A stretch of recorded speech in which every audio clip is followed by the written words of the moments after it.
परमागम चरणान योग चूलिका महाधिकार गाथा 236 पृष्ठ 461। आगम पौवादिठी रणभवदि जसेहतं यमो तस् रणथिदि भवदि भणदि सुत्तम असंजदोहोदि किद समणो। कल चर्चा इस गाथा पर अपन ने की थी, लेकिन कल एक अलग रिदम में चली थी, यहाँ तक कि उस फ्लो के कारण हमने इसका शब्दार्थ भी नहीं किया। आज हम क्रम से चलते हैं, पहले शब्दार्थ करते हैं, अन्वय करते हैं, ताकि इस गाथा के एक एक शब्द का अपने को मूल अर्थ तो पता हो, फिर जो प्रकरण का अर्थ है वो अपन पुनः आगे लेंगे। जस, ये पहला शब्द है इसका। जस जिस जीव के, अब यहां जीव से अर्थ मुनिराज के, ठीक है ना। जिस मुनिराज के आगम पुव्वा दिट्ठीणा भवदी, ठीक है ना। आगम पूर्वक दृष्टि नहीं होती, ठीक है ना। उसके भी पहले एक शब्द जो है वो है ईह। ईह माने, अब नीचे अर्थ दिया इस लोक में, ये अर्थ नहीं। यह माने इस प्रकरण में, प्रकरण जिसका चल रहा है उसमें। क्यों? क्योंकि जो भी मुनिराज होते हैं वो मध्यलोक में ही होते, ना ऊर्ध्वलोक में होते ना अधोलोक में होते। समझ गए ना। तो ये बात और किसी लोक में तो लागू पड़ती नहीं। सही। समझ गए ना।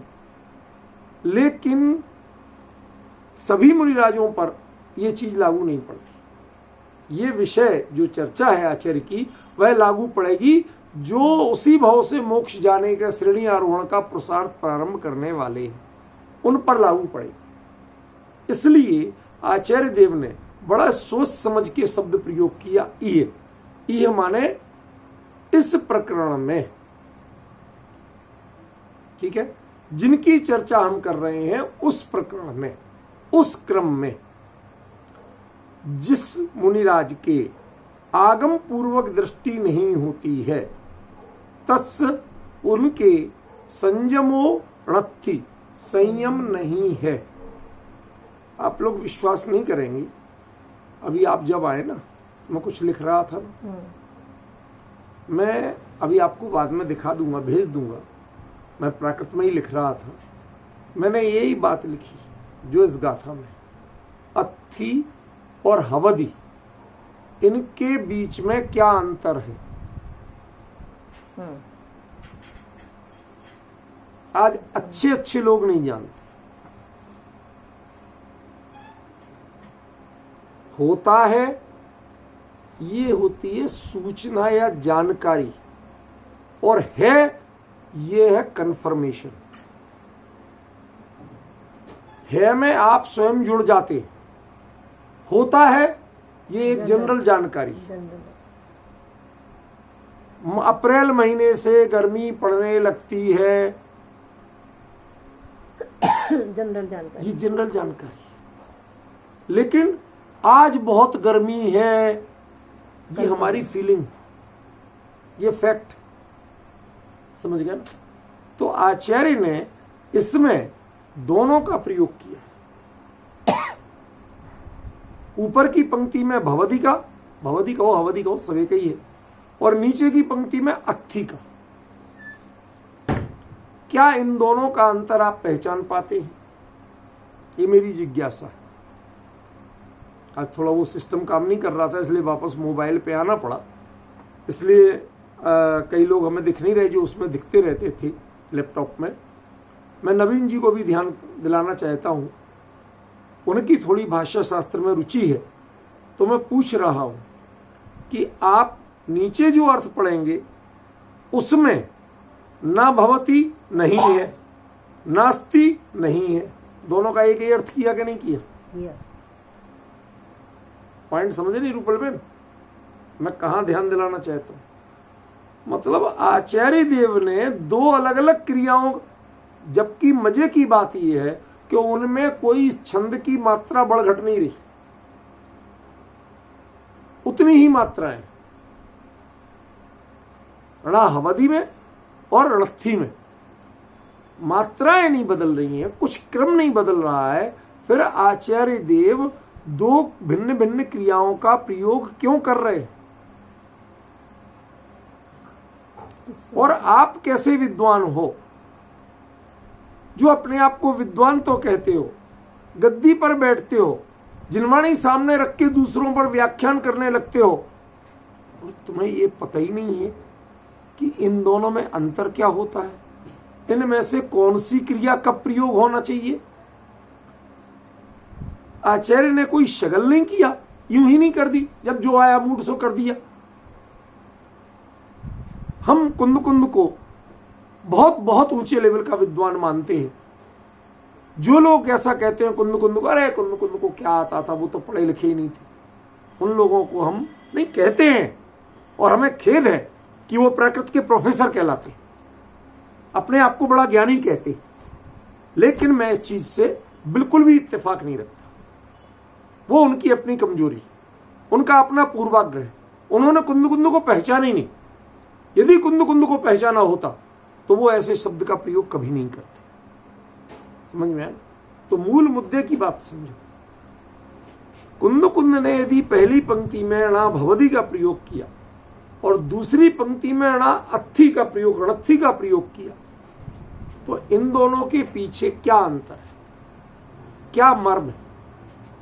वो दोनों जगह णा भवदी कह देते या दोनों जगह नत्थी कह देते। आपने यदि दोनों का अर्थ नहीं है कर दिया तो इसका मतलब है कहीं ना कहीं हम चूके।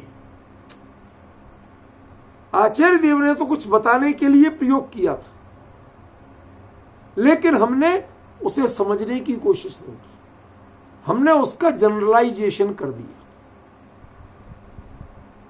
जैसे आपके यहां मुनिराजों की वंदना के लिए टेक्निकल वर्ड है नमोस्तु।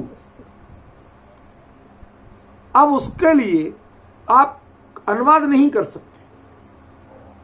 आपको उन्होंने जाके मुनिराज को नमोस्तु किया, वो एक विशिष्ट क्रिया हो गई, वो खाली उसका अर्थ नहीं होगा कि उन्होंने कहा महाराज जी नमस्ते, नहीं कर सकते, जबकि अर्थ ये है। लेकिन नमस्ते और नमोस्तु ये कभी एक अर्थ के नहीं हो सकते। समझ गए ना?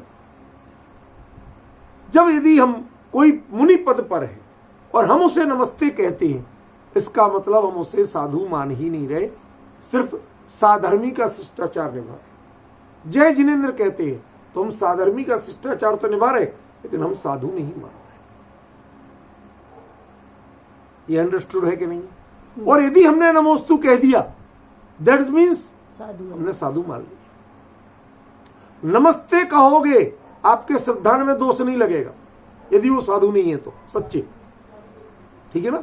मुद्रा भले ही हो, लेकिन अंतरंग में वह भावलिंग नहीं है तो आप उसको नहीं कह सकते। कहोगे तो दोष लगेगा आपको। क्यों?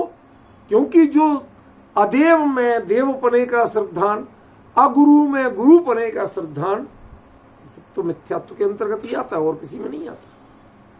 दोष लगेगा, समझ गए ना?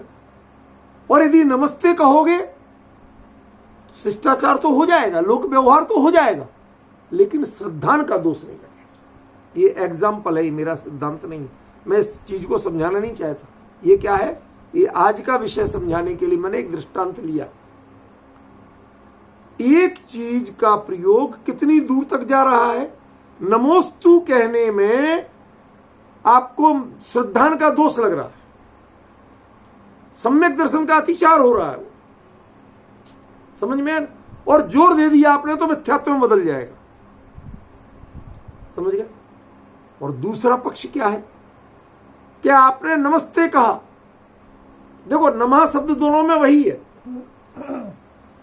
क्या, लेकिन विवेकियों की दृष्टि में नमस्ते कहा, अनपढ़ गंवार कहेंगे भाई साहब उन्होंने नमस्ते किया तो था, लेकिन समझदार कहेगा भाई साहब इसने बहुत समझदारी से काम किया। इसने लोक व्यवहार भी निभा लिया, मंच पे गए थे, कहीं फंस गए थे, बुला लिया था तो नमस्ते कह दिया, नमोस्तु नहीं कहा।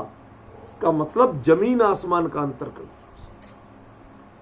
शिष्टाचार निभाते हुए भी जमीन आसमान का अंतर कर दिया। उसने कह दिया कि आप सच्चे साधु नहीं हो, लिहाजा हमने आपको नमस्ते किया, नमोस्तु नहीं किया। लेकिन आम लोगों को दिख रहा सब नमस्कार किया था, बिल्कुल किया था। अब डिफरेंस समझ रहे ना। अब होने को तो नमस्ते तीर्थंकर को भी किया जाता है। भक्तांबर पढ़िए आप, उसमें आता है आदिनाथ के लिए नमस्ते शब्द का प्रयोग। समझ गए ना, वहां भी आए। ये कोई बड़ी बात नहीं है। लेकिन मुनिराज के साथ यदि किसी विशेष परिस्थिति में आप नमोस्तु की जगह नमस्ते का प्रयोग करते हो तो उसका सीधा अर्थ होगा कि आपने इन्हें सच्चा मुनिराज नहीं माना, लेकिन लोक शिष्टाचार निभाना था, मंच का शिष्टाचार निभाना था, लिहाजा आपने इनको नमस्ते कह के काम चला लिया। लेकिन उस नमस्ते में भी वही नमः शब्द है, नमोस्तु में भी वही नमः शब्द है। लेकिन इस प्रयोग ने कहां से कहां पहुंचा दिया, मिथ्यात्व और सम्यक्त्व का भेद पैदा कर दिया। रूपल बेन समझ में आया क्या शब्द प्रयोग किया मैंने? मिथ्यात्व और सम्यक्त्व का भेद पैदा कर दिया। शब्द वही है, लगभग सिमिलर है, आधे से ज्यादा कॉमन है। समझ गए ना? खाली अस्तु और ते का अंतर है, बाकी तो नमः तो वही है। उसके बावजूद जब हम किसी विशिष्ट रूप में जाते हैं, गहराई में जाते हैं, तो उस आमनाय को, उस परंपरा को, उस परिपाटी को जानने वाले साफ कह देते हैं कि इसने मुनिराज के रूप में मान्यता दी ही नहीं।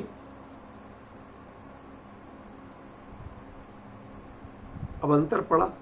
ऐसा ही अंतर यहां ना भवदी और नत्थी में है।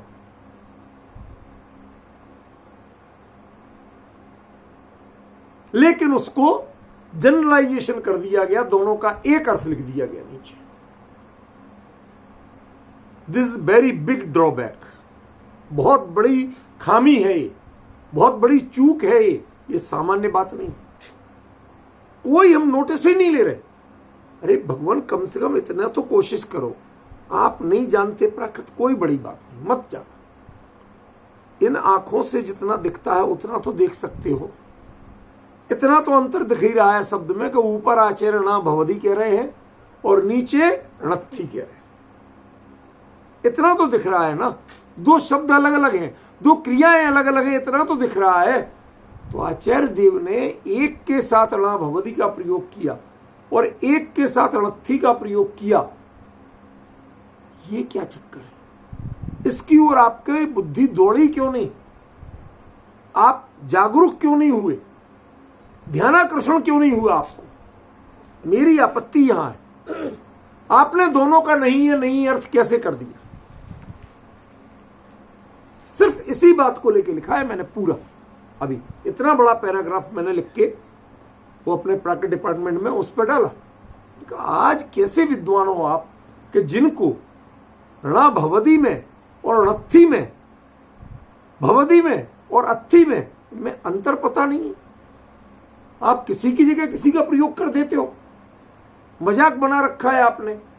आप काय के भाषा के विद्वान हैं? समझ गए? ये बहुत बड़ी चूक है। मैं भी इस बात को बताऊंगा, पहले प्रश्न तो खुलासा हो जाए। दिमाग में बिठा लो कि णा भवदी और णत्थी दोनों का एक अर्थ नहीं होता है।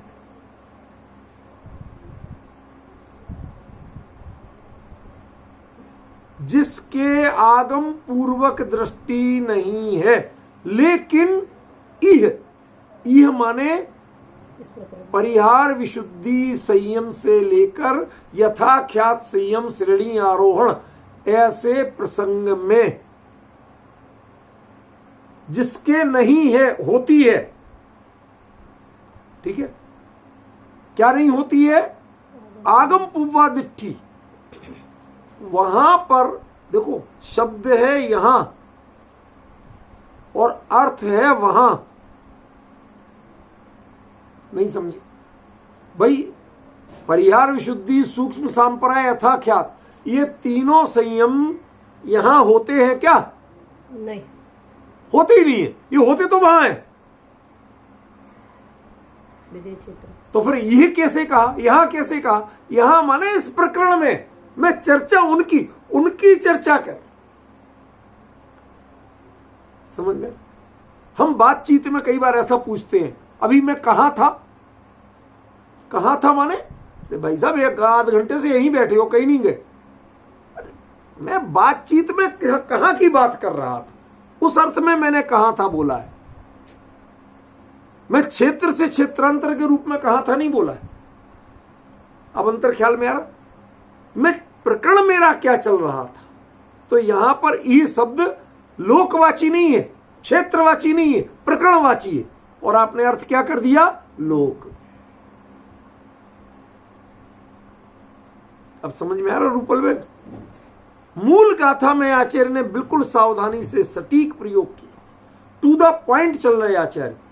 लेकिन हम लोग ही लापरवाही करके पब्लिक को उनका थोड़ा अर्थ में भ्रम पैदा कर रहे हैं, कहीं के कहीं ले जा रहे हैं।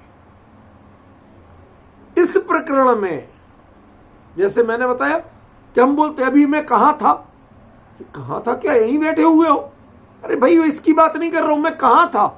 अब कहां था माने वो कहां क्षेत्रवाची नहीं है, वो कहां उस चर्चा के क्रमवाची। मैं किस बात की चर्चा कर रहा हूं, समझ गए? तो अब बताइए आपके कहां के दो अर्थ हो गए कि नहीं हो गए? तो यहां के दो अर्थ क्यों नहीं होंगे?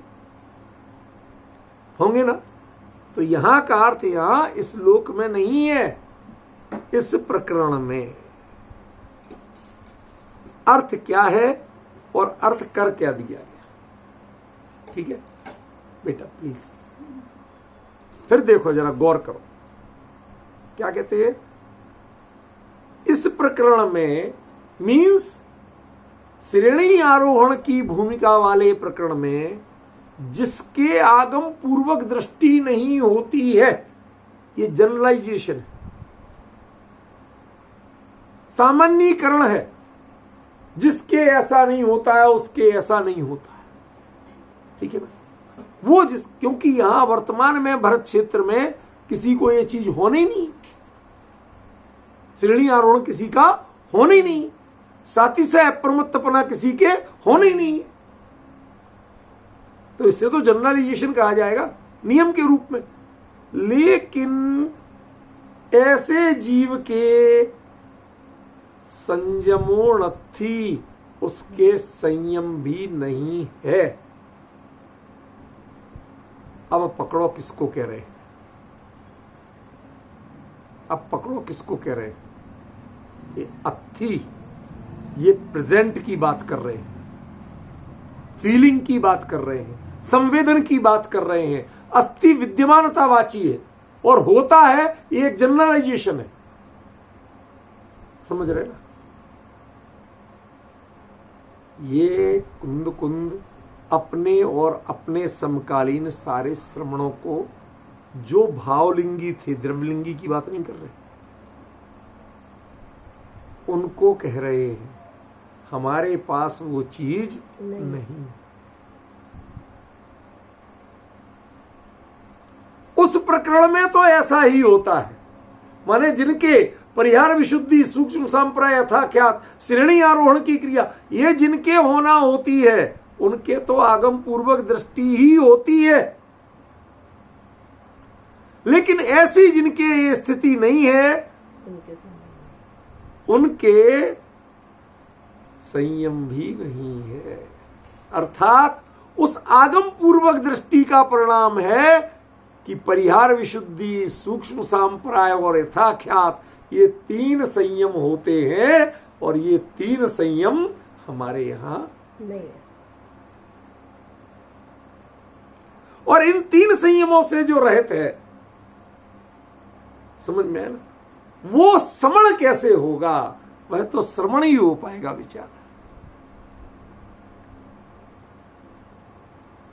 मतलब आप आनंद लेना सीखिए। जो इतनी बात में जिनको आनंद से ऐसे हल्के जैसे हवा में उड़ रहे हो, इतना हल्कापन अनुभव नहीं किया, बेकार है। फिर चर्चा करना बेकार है, कोई फायदा नहीं। वो मजबूरी के मारे मत बैठो इस चर्चा में तो जो साथ में चल सके। वो एक कबीर हुआ, कबीर नाम सुना है? संत कबीर बोलते थे ना। वो बड़ा मनमोजी आदमी था, लेकिन कहता बड़ी खरी था। वो कहता कि जिसको मेरे साथ चलना हो तो जो सिर काटे भुई धरे तो चले हमारे साथ। जो अपना सिर काट के धरती पे रखने को तैयार हो वो हमारे साथ चल सकता है।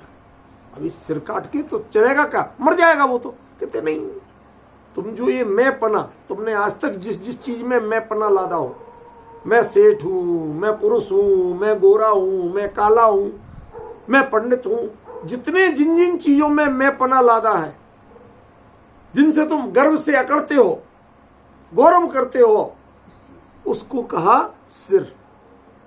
समझ गया? उसको काटो, भुई धरो, धरती पे पटक दो, कोई कीमत नहीं। जब तक ये मैंपना नहीं छूटेगा तब तक तुम संतपने के रास्ते पर नहीं बढ़ सकते। ऐसे ही जब तक हम लोगों में ये पांडित्य की भावना नहीं छूटेगी तब तक हम ज्ञानियों के साथ नहीं चल सकते। ज्ञानियों के साथ चलना है तो जरा उनका इशारा क्या है, क्या कहना चाहते हैं। मैं सच कहता हूं, कुंद कुंद के सामने प्रवचन सार का एक खास तौर पर चरणान योग चूलिका लिखने में बहुत बड़ी दुविधा थी, क्या लिखें और क्या ना लिखें। संकल्प किया चरणान योग की चूलिका का। आज बहुत से लोग प्रवचन सार पे ही चर्चा कर रहे हैं। वो मेरे पास आती रहती कि मैं ना सुनता हूं, क्यों, मुझे मन में डाइवर्ट नहीं करना अपने आप को। मैं अपनी धारा में सही चल रहा हूं। पटरी पे चल रही है गाड़ी तो रेल है, और पटरी से उतर गई तो ड्रेल है, तो मुझे ड्रेलमेंट नहीं करना। उनके लेकिन जब सुनते हैं, उन्होंने अधिकार का नाम बदल दिया, आचरण प्रज्ञापन। कुंद कुंद में इतनी समझ तो थी नहीं कि पहला वो कहते तर्क देते हैं कि पहला है ज्ञान तत्व प्रज्ञापन, दूसरा है ज्ञेय तत्व प्रज्ञापन, तो तीसरा है आचरण प्रज्ञापन। हाँ, कुंद कुंद में समझ नहीं थी, आप में बहुत बड़ी समझ है। सोचिए जरा, उन्होंने नाम क्या दिया, चरणान योग की चूलिका। मैं आचरण का, चरणान योग का वर्णन नहीं कर रहा हूं। इस अधिकार में चरण जो भी अर्थ है, जो भी प्रकरण है, वो चरणान योग की चूलिका के लेवल पे है, नीचे के लेवल पे। और यहां जो अर्थ में अंतर आ रहा है वो आपने उसको घटित किया है लोअर लेवल पे। वो था अपर लेवल का और आपने उसको घटित किया है लोअर लेवल पे। समझ में आया? ये बड़ी भारी विडंबना है। वो असंयत जो है वह श्रवण नहीं हो सकता, श्रवण तो हो सकता। आपने सब जगह श्रवण कर दिया। समझ गया? 28 मूल गुणों का पालन, प्रमुक्त से अपरमुक्त की ओर जाने का पुरुषार्थ, वो सब श्रम है। जब तक द्वैत है तब तक श्रम है, और जब अद्वैत है तब सम है। ये परिभाषा नोट कर लेना। जब तक द्वैत भाव है, द्रव्य और पर्याय इतना भी भेद पता है, पर्याय अपने आप को पर्याय रूप में भी जानती है और वो द्रव्य, ऐसा भेद पता है। मुझे अनुभव करना आत्मा का, मैं त्रिकाली गायक हूं, ऐसा मुझे अनुभव, ऐसा विकल्प जिसके पास जीवित है। समझ गए ना? जिसको परम शुद्ध निश्चय नय के विषय को ही मुझे ग्रहण करना, कुछ भी कह लो, जिसके पास विकल्प जीवित है उसको क्या है? सम नहीं है, श्रम है। वो मजदूर है, मेहनत करता है, कर भाई मेहनत, एक ना एक दिन कहीं पहुंच जाएगा। सम नहीं है उसके पास। जिसके पास सम होगा उसके लिए श्रम की जरूरत नहीं, उसे ना 28 मूल गुण की जरूरत है। अरे अनुभव में आने वाले, जहां ज्ञान ज्ञाता ज्ञेय को ध्यान ध्याता देव, कोई भेद नहीं बच जाए। समझ में आया ना? पर्याय से पूछो कौन, कि मैं ज्ञायक। मैं ज्ञायक का अनुभव करने वाली नहीं। यदि ये बोल दिया तो समझ लेना वो चोर है, द्वैत आ गया। सोचिए, जिस चरणान योग की चूलिका सम से शुरू होती है, उसे उतार के आप श्रम पे ला रहे हो, अर्थ कहां से लगेगा? समझ रहे हैं? और यहां पर जो आगम पूर्वक दृष्टि, लोग आगम का अर्थ क्या लेते हैं? जानना, आगम से जानो। पिछली गाथा में आया था ना, जानंती, ठीक है ना? जानना, मैंने कहा था जानना अर्थ नहीं है, श्रद्धान अर्थ है। प्रमाण दूं, चलो अगली गाथा पे आओ, चर्चा यही चलेगी, लेकिन प्रमाण देने के लिए। नहीं आगमेण सिद्ध्यति सद्धरणम जदि विणत्थियत्थेषु सद्धमाणो अत्थे असंजदो वाणणे वादी। जब इस गाथा का चलेगा ना, रोम रोम कांपेगा। अभी तो सिर्फ झलक दिखाऊंगा, अपन को तो वही गाथा चलानी है। अभी क्या कहते हैं? नहीं आगमेण सिद्ध्यति, यहां आगम का अर्थ ज्ञान है, नॉलेज। उससे कोई भी सिद्ध्यति नहीं, मोक्ष नहीं जाता है। मोक्ष मार्ग सिद्ध नहीं होता उसके अकेले आगम से। क्यों? सद्धरणम जद विणत्थियत्थेषु, यदि उसके श्रद्धान नहीं है तो आप क्या समझते? बिना ही श्रद्धान के मुनि बन गए थे, भावलिंगी हो गए थे। अब ये श्रद्धान क्या है? ये श्रद्धान है छायक सम्यक दर्शन। उस श्रद्धान को श्रद्धान नहीं कहा जो 99.9 है। कल बताई थी ना यही बात। जो 99.9 है वो श्रद्धान नहीं है। श्रद्धा कभी दूसौत को स्वीकार नहीं करती। ज्ञान सारी दुनिया को एडजस्ट कर लेगा, लेकिन श्रद्धा वो आटे की सौत को भी स्वीकार नहीं करती। बहुत बड़ा अंतर है दोनों, समझ रहे ना? इस आचार्य ने क्या कहा? सद्धरणम जदि, यदि तुम्हें वस्तु तत्व का श्रद्धान नहीं है, तुम्हें अभी भी जिज्ञासा बाकी है, माने श्रद्धान नहीं हुआ पक्का। जिसके दृढ़ श्रद्धान अपने ज्ञायक में, मैं परिपूर्ण ज्ञायक तत्व हूं, ये दृढ़ श्रद्धान हो, उसको जिज्ञासा होगी कहां से? कहां से लाएगा जिज्ञासा? अरे ज्ञान का खजाना तो मैं स्वयं हूं, मैं किससे पूछने जाऊं? कोई अरबपति खरबपति या व्यक्ति, और वो के अपने साथ, भाई किसी के पास 5 रुपए हैं क्या? ये मतलब तुमसे लेके तुम्हारे इशारे पे यहां सारा व्यापार सिस्टम चल रहा हो, और वो क्या भाई सब 5 रुपए हैं क्या, थोड़ी सी मूंगफली खरीदना है? ये कहीं शोभा देती है ये बात?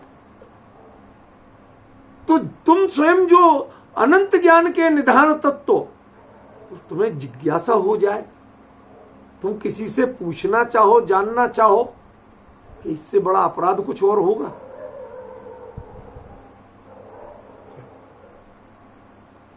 इससे बड़ा अपराध नहीं है दूसरा, ये ध्यान रखना।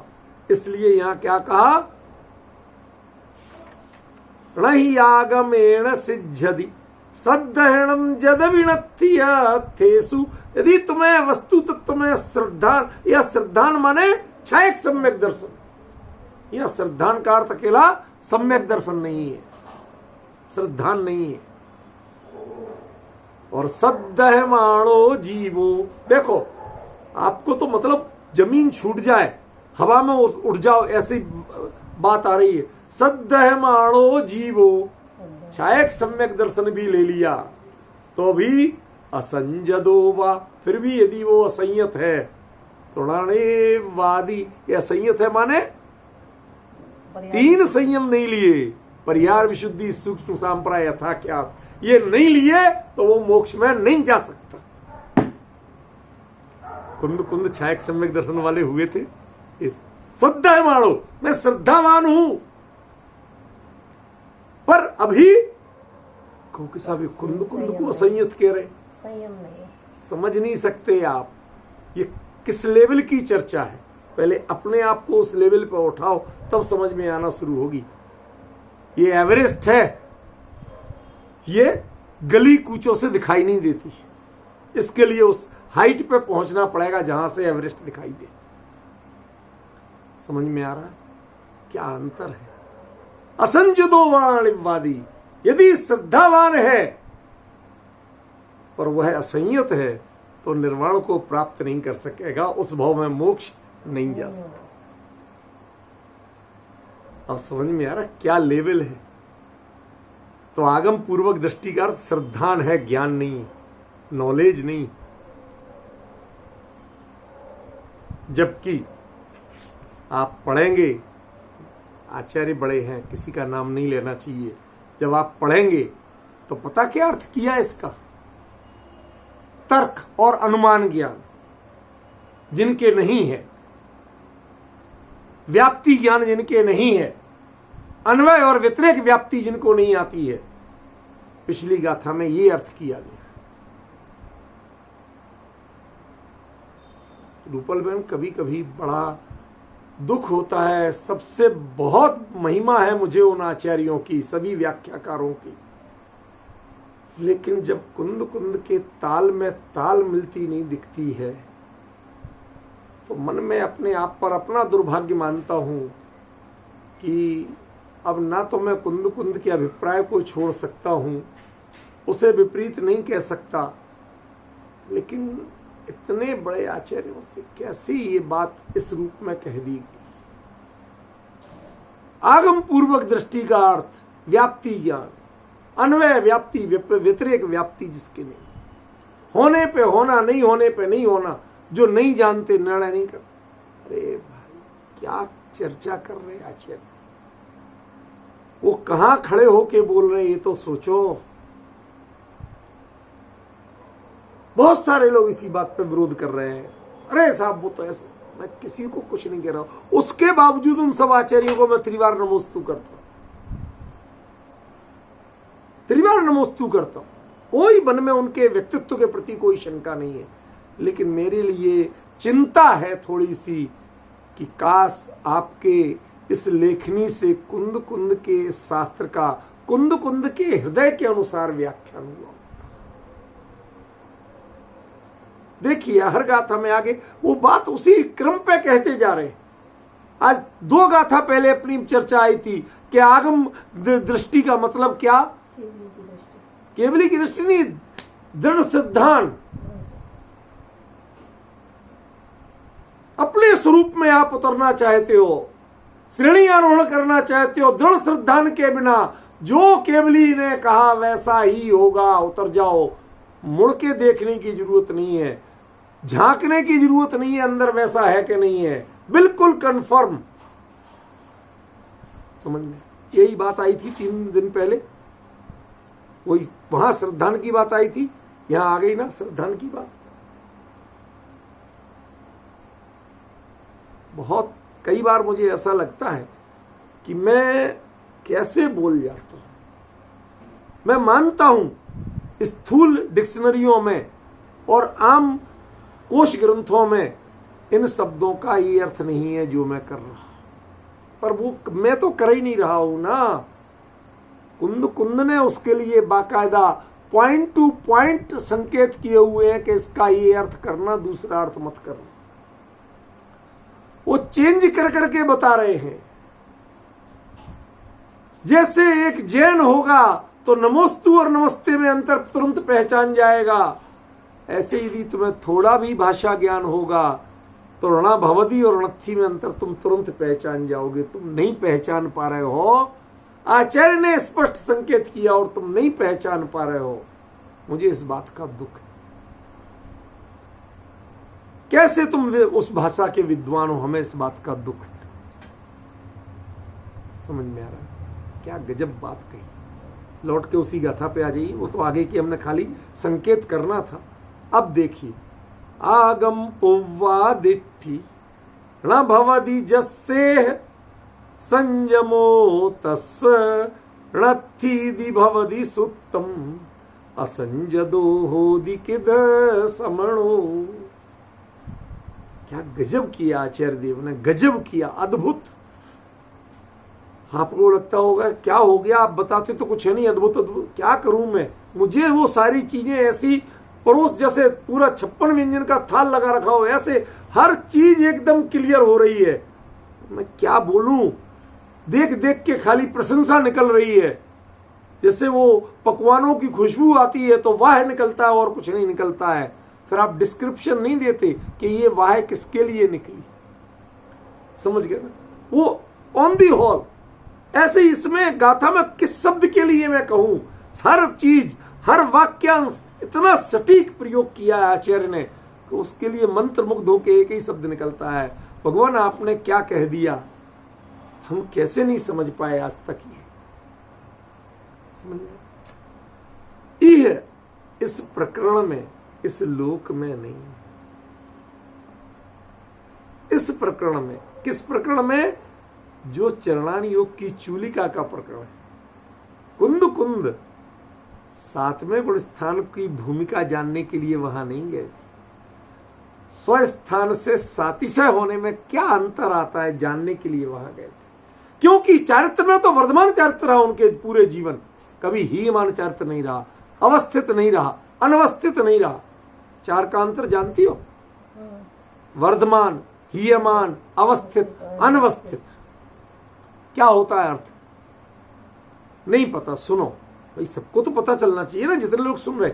वर्धमान माने जब से मुनि बने तब से चारित्र निरंतर ऊंचाई की ओर बढ़ता जाए तो वर्धमान। हीयमान माने बड़े भाव से बने थे, लेकिन जब असलियत देखी, दिगंबर रहना, जंगल में रहना, बिना परिग्रह के साधन विहीन रहना, बड़ा लगा भाई अभी कैसे निभाएंगे, बन तो गए, तो हीयमान। रोज थोड़े थोड़े एडजस्टमेंट करते, धीरे धीरे गांव के नजदीक आते, समझ गए ना, हीयमान। अवस्थित जितना था उतना बड़ा मेंटेन किया, हम उसको बड़ा नहीं पाए, उसको कहेंगे अवस्थित। और अनवस्थित किसी दिन ऊंचा, किसी दिन नीचा, किसी दिन ऊंचा, किसी दिन नीचा, जब जितना चल गया। तबीयत कैसी चलती है भाई, ऐसी नरम गरम चलती रहती है, समझ गए। जिसे आप नरम गरम कहते हो ना, उसे अनवस्थित कहते हो।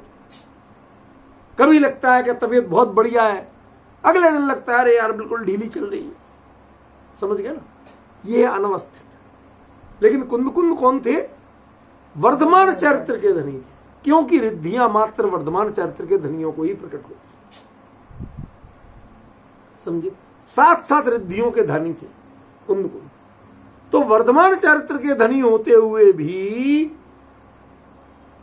क्या लिख रहे हैं, आगम, उनके लिए जिज्ञासा थी कि स्वस्थान से सातिशय प्रमत्त संयतपना कैसे प्रकट होता है, क्योंकि पूरी जिनवाणी में इसकी प्रक्रिया नहीं दी है।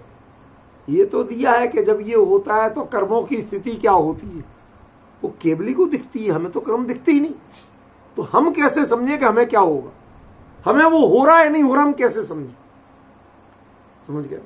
उसके लिए कहते वो चीज जानना थी तो विदेश क्षेत्र गए थे, वहां से ये जान के आए, वहां से साक्षात केवली से जाना। क्या जाना, श्रेणी कौन आरोहण कर रहे थे वहां, कि जो केवली की शरण में बैठ के, केवली के चरण में बैठ के, केवली के पादमूल में बैठ के, जो केवली को विसरा के केवली जैसा आचरण करने का अभ्यास कर रहे थे। क्या कहा, केवली को विसरा के, भुला के स्वयं केवली बनने का अभ्यास कर रहे थे। उसको कहा आचार्य देव ने आगम पोवा दिट्ठी, समझ में आया।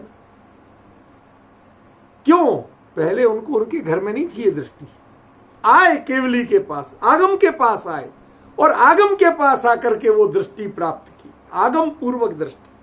कई बार होता है ना, देख के व्यक्ति बहुत सीखता, समझ में। मैंने एक बार आपको चर्चा की थी कि हॉस्पिटल के जनरल वार्ड में और स्पेशल वार्ड में किस में रहना, कहते मूर्ख लोग होते हैं वो स्पेशल वार्ड में रहते हैं, समझदार होते जनरल वार्ड में रहते हैं। क्यों? वो दूसरों को चलते, अपने से भी ज्यादा, जिसके दोनों पैरों का ऑपरेशन हुआ, कुछ हुआ उनको जब, और वो बूढ़े टूढ़े कमजोर बेचारों को खाने को भी ढंग के नहीं मिलता और उनको भी ठीक होके चलते देखते हैं, हिम्मत, तो आपका हौसला जगता। दर्द तो हो रहा, दर्द तो सच्ची बात है, ऑपरेशन के बाद दर्द कोई झूठी बात नहीं है। मुद्दा दर्द नहीं है, मुद्दा हौसला है। वहां हौसला मिलता है, यहां अकेला दर्द मिलता है। यहां आप देह के दर्द की फीलिंग लेते हैं, लेकिन उस स्थिति में भी हौसला कैसे लिया जाता, ये दूसरों को करते हुए देखते हैं तब आता है। ऐसे ही यहां पर आप स्वस्थान बने हुए थे, वहां जाके देखा तो केवली के सामने, केवली को देख करके जिन्होंने अपने अंदर की दृष्टि पाई, लेकिन केवली को भुला के अंतर में उतर गए। समझ गए ना? उसको कहते हैं आगम पूर्वक दृष्टि। केवली की ओर देखते रहे तो वो दृष्टि आगम पूर्वक दृष्टि नहीं है। केवली की ओर देखा, परखा, समझा, आपने क्या किया, मैं अपने आप में करके बताता हूं, ये इसको कहते हैं आगम पूर्वक दृष्टि। केवली कैसे कर रहे हैं इतना जानना, ये आगम पूर्वक दृष्टि नहीं। ओके, आपने ऐसा किया, नाउ आई विल डू, जानकर अप्लाई करना। समझ गए ना? ये है आगम पूर्वक दृष्टि। ये आगम पूर्वक दृष्टि जिसके नहीं होती है, जो केवली की ओर देख करके वैसे स्वयं केवली बनने का पुरुषार्थ नहीं करते हैं, वह दृढ़ श्रद्धा नहीं करते हैं, साक्षात भगवान विराजमान है, लोकालोक झलक रहे हैं, लेकिन स्वरूप से उपयोग विचलित नहीं। 100 इंद्र चरणों में झुक रहे हैं, किसी को आशीर्वाद, अरे किसी की ओर अलग से जानने का भाव नहीं, कोई फर्क नहीं। ऐसे स्वरूप को देख करके भी जिसको अपने स्वरूप में समाने की भावना ना हो, तो तुम यहां आए काय को थे? समोसरण का वैभव देखने आए थे क्या? कल्प वृक्ष देखने आए थे? नाट्यशालाएं नृत्यशालाएं देखने आए थे? क्या देखने आए थे? 12 सभाएं देखने आए थे? देख ली ना, जाओ, कोई जरूरत नहीं है तुम्हारी। यहां टिकने का अधिकार उसको है जिससे आगम पूर्वक दृष्टि करना हो। केवली को देखो और केवली बनने की कोशिश करो, उसका नाम है आगम पूर्वक दृष्टि। वह जिसके नहीं होती है, ये तस्य संयमो न हवदी। कुंद कुंद अभी भी फील कर रहे हैं दोनों जगह, ये शब्द का दोनों जगह, ये माने समोश्रण में किस किस के संयम नहीं हुए, कि जिसने केवली को देखकर केवली को भुलाकर स्वयं केवली बनने का पुरुषार्थ नहीं किया, उसके 3 संयम नहीं हुए। जो केवली के बहुमान में चरणों में लौटने के लिए तैयार रहे, वहां का भाव जगेगा, 1 बार जगेगा, 2 बार जगेगा, 10 बार जगेगा, 1 बार तो केवली बनने का भी तो भाव जगेगा। जिस दिन स्वयं केवली बनने का भाव जगे, समझ लेना कि उस दिन आगम पूर्वक दृष्टि हो। और जब तक मैं वो भाव नहीं जगा, तब तक आगम पूर्वक दृष्टि नहीं। और जिसकी आगम पूर्वक दृष्टि नहीं है, उसके संयम भी नहीं। संयम माने परिहार विशुद्धि, सूक्ष्म सांप्राय, यथा क्या, जो इसी भाव से मोक्ष जाए। कुछ गाथा पहले आया था ना, देखो मैं बताता हूं अभी। 1 बार में खुल गया। देखो, अपूर्ण 224 गाथा। अपूर्ण भव कामिणो, जिसे दूसरा भाव नहीं चाहिए, उनके लिए। कई बार आप योग देखिए, कोई मुझे पता ही नहीं था किस नंबर गाथा में, पेज पलटे तो सीधी वही गाथा खुली। अपूर्ण भव कामिणो, जिन्हें दूसरा भाव चाहिए ही नहीं, इसी भाव से मोक्ष जाना है, ये चर्चा उनकी चल रही है। और आप लगा कहां रहे हो? कभी अन्वय व्याप्ति व्यतिरेक व्याप्ति पे लगाते हो, कभी जिन्हें आगम का ज्ञान नहीं, वो संयम नहीं कर सकते, आगे पढ़ो सीखोगे तो आगम से ही कि 28 मूलगुणों का पालन कैसे किया जाता है। कहां चर्चा कर रहे हैं? कहां बैठ गए जाके, किस लेवल पे हो? तब लगता है कि आपको भवदी और अत्थी में अंतर पता नहीं। समझ में आ रहा है? सच बताऊं रूपल बहन, इतना ऐसा लगता है कि हम कहाँ हैं, लोग कहाँ चल रहे हैं और हम कहाँ, कुंद कुंद कहाँ ले जा रहे हैं और हम कहाँ जा रहे हैं। क्या ध्यान रखना, हम लोग गंगा बने हैं, हम लोग गंगा बने हैं। कोई भी गंगा बनाने वाला नहीं बना है। नहीं समझी? गंगा जब होती है तो वह गंगोत्री से समुद्र की ओर बहती है, ऊपर से नीचे की ओर बहती है, होती ना। ऐसे ही हम गाथा लेते हैं प्रवचन सार की और अर्थ करते हैं कहां ले जाके, मैदान में। कहां गंगोत्री और कहां इलाहाबाद का संगम आप याद दिलाते हो, उसमें कहां वो पवित्रता है जो गंगोत्री में। आप कुंद कुंद के पास बैठ के अर्थ करना क्यों नहीं सीखते? गंगोत्री में गंगा की पवित्रता देखो। आप कहां ये मैदानों में जहां हजारों नाले गिर गए वहां आप पवित्रता देख रहे हो? समझ गए? है कहने को नाम वो, ये लेबल लगा हुआ है वहां भी गंगा का। लेबल पे मत जाओ। ये गंगा पैदा कहां होती है, किन माहौल में होती है, उसको देखो, उसको पहचानने की कोशिश करो। कुंद कुंद ने ये गाथा, कुंद कुंद ने इन शब्दों का प्रयोग किस भूमिका में किया, क्या बताने के लिए किया, ये सारी चर्चा चल रही है। अपुणभव कामिणो, जिसे दूसरा भाव नहीं चाहिए, और जब तक श्रेणी आरोहण नहीं होगा, सातिशय प्रमुख संयतपना नहीं होगा, जितनी चाहे तपस्या कर लो, आपके लिए दूसरा भाव होगा होगा और होगा, कोई बचा नहीं सकता। समझ रहे ना? ये चर्चा उनकी है। 224वीं गाथा में कुंद कुंद ने साफ लिख दिया कि आगे जो मैं चर्चा कर रहा हूं वो पुनर्भव कामिनों की है। और अभी हम कहां अटके पड़े हैं? कोई साहब 28 मूल गुणों का पालन करो, आगम से पढ़ो, न्याय तर्क युक्ति जानो। कहां केवल ज्ञान को समझने के लिए भले ही न्याय युक्ति तर्क की जरूरत पड़ती हो, लेकिन केवल ज्ञान को इनकी जरूरत नहीं, और केवल ज्ञानी को जरूरत नहीं, और केवल ज्ञानी बनने के लिए इनकी जरूरत नहीं। क्या दुनिया को केवल ज्ञान समझाने के लिए इनकी जरूरत होगी, लेकिन स्वयं यदि केवली बनना है तो नहीं होगी।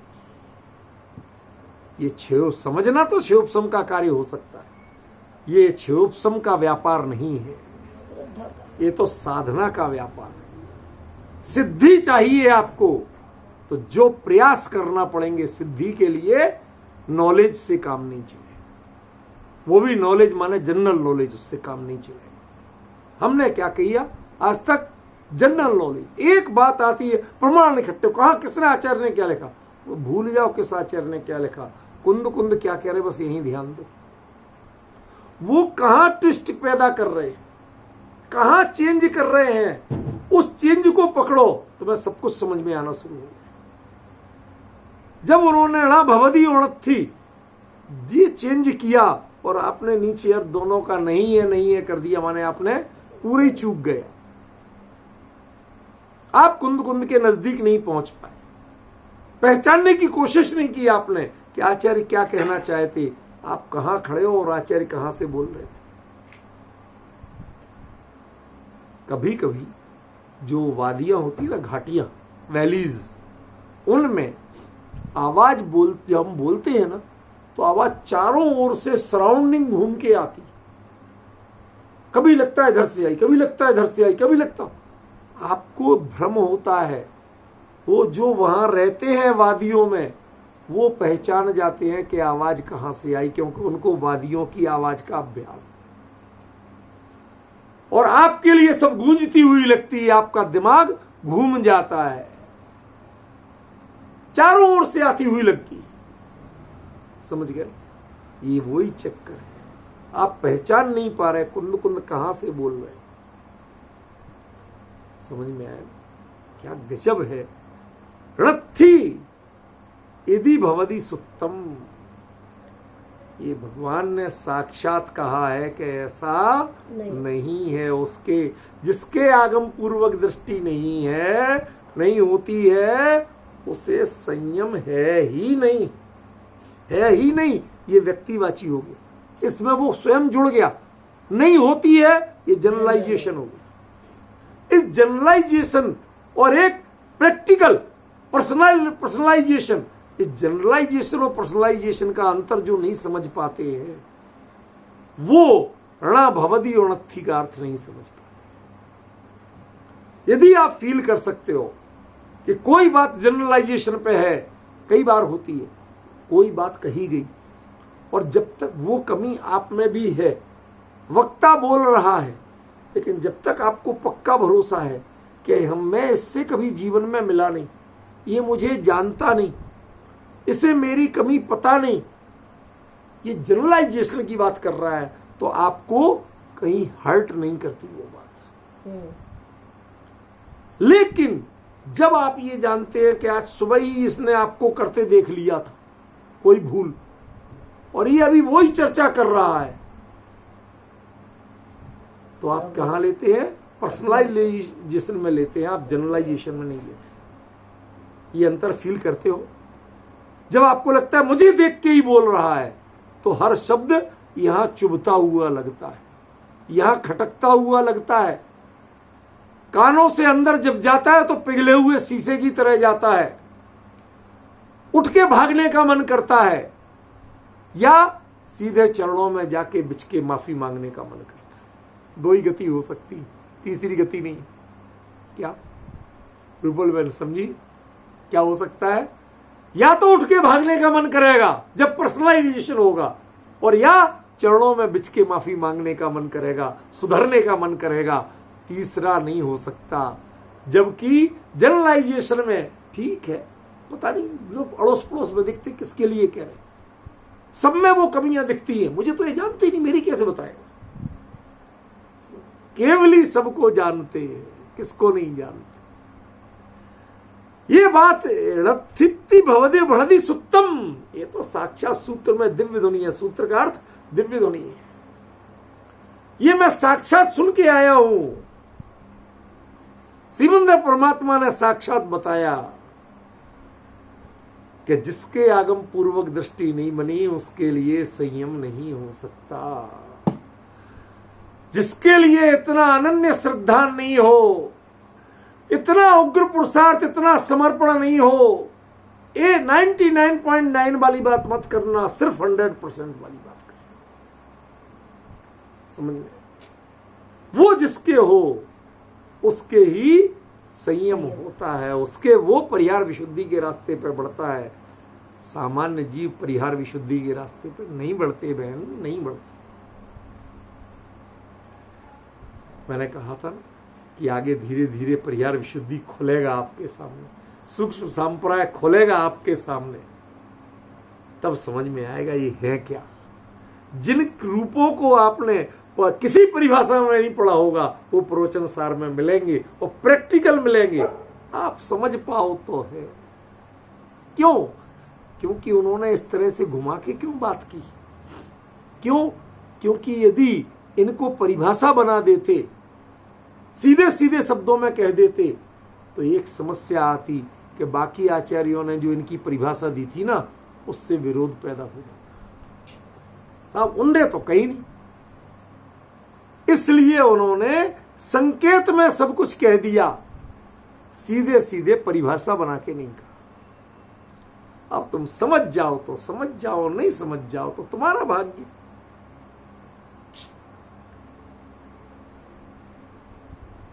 जब आज आप हर चीज के कोड वर्ड, पासवर्ड सब याद रखते हो कि नहीं रखते हो? क्यों? जरा मैं तो मूड हूं, अज्ञानी हूं बहुत। मेरे ये लोग बड़े ज्ञानी हैं, झट से बता दिया कि वो रूपल बहन के बेटे के जन्मदिन होगा। इनने बता दी, मुझे नहीं आया था समझ में, तो रट रहा था। समझ गए ना? इन लोगों ने बता दी, इनकी दिमाग चल गया। मेरा नहीं चलता इन चीजों में, इन कोड वर्ड इनमें तो चलता है कि कुंद कुंद का पासवर्ड क्या है, कुंद कुंद के शब्द के पीछे मर्म क्या है, यहां तो चलता है। ये दुनियादारी में नहीं चलता। ना मैं चलाना चाहता। समझ में आया? कहा संसार में हर चीज में का पासवर्ड कोडवर्ड उसका तोड़ जानते हो आप, लेकिन ज्ञानियों के पासवर्ड को पहचानने की कोशिश नहीं करते आप। कितनी बड़ी कमी है हमारी। कुंद ने जो संकेत किया उसको एक को भी नहीं पहचान रहे, एक इशारे को नहीं पहचान रहे। अब सबके बीच में क्या कहे? अन्य पूर्वाचार्यों का विरोध नहीं आया, समान प्रवृत्ति आचार्यों का विरोध नहीं आया। कुंद भाई ये चीज यहां के लोगों को समझ में कैसे आए जिन्होंने चौथा काल नहीं देखा, जिन्होंने समो शरण नहीं देखा, जिसने भगवान की दिव्य ध्वनि साक्षात नहीं सुनी, जिन्होंने अपनी आंखों के सामने मोक्ष जाते नहीं देखा, वो कैसे समझे इस चीज को? मजबूरी थी उनकी कि वो संकेत करते, वो सीधे शब्दों में नहीं कह सकते। टीकाकारों का कोई दोष नहीं, वो कहते भाई जब कहीं लिखा ही नहीं तो मैं कैसे कह दूं? समझ में? वो हमारे विवेक जी बहरीन वाले वो बहुत कहते आप तो लिख दो, चाहे 50 प्रतियां छपाएंगे, नहीं देंगे बीच में, कुछ पढ़ने वालों को तो रहेगा। वो बहुत व्याकुल है, बहुत कहते हैं मेरे से। जब कभी फोन करेंगे ये बात जरूर कहेंगे, आप लिख जाओ, आप चूको मत, लिख जाओ, ये चर्चा कहीं और मिल नहीं रही है। समझ में आया क्या कहते हैं? हम क्या, मैं कौन हूं आज चर्चा करने वाला? वो तो आचार्य देव कह रहे हैं। मेरा तो सौभाग्य इतना कि मैं थोड़ा बहुत अंदाज लगा पा रहा हूं, पहचान पा रहा हूं। यदि मैंने प्राकृत नहीं पढ़ी होती और इतना अभ्यास नहीं किया होता लिखने करने का, तो शायद मैं भी इनका अंतर नहीं पहचान पाता।